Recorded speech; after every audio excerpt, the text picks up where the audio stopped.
presented by Mythili Tips.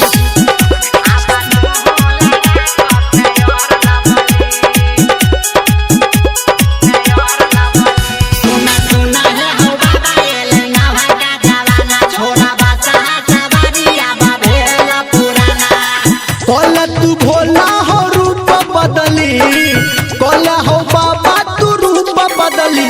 अब तू लगा के फेयर लबली, अब तू लगा के फेयर लबली।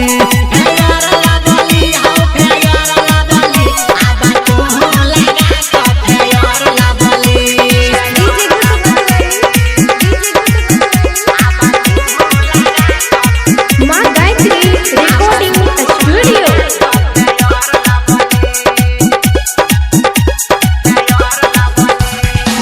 चिलम गाजा के छोड़ तू फूक हो, कर नहीं बाबा तू मन के दुख हो।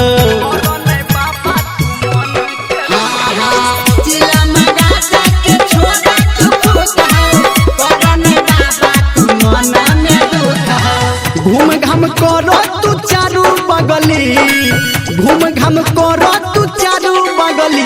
बाबा तू लगा के फेयर लबली, बाबा तू लगा के फेयर लबली।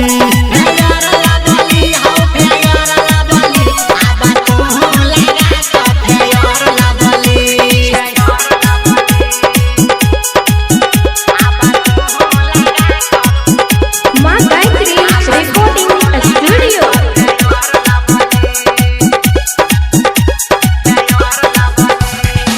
मिर्ग छाला के साइड में राख, कह धर्मेंद्र बाबा हमरा दिस ताक।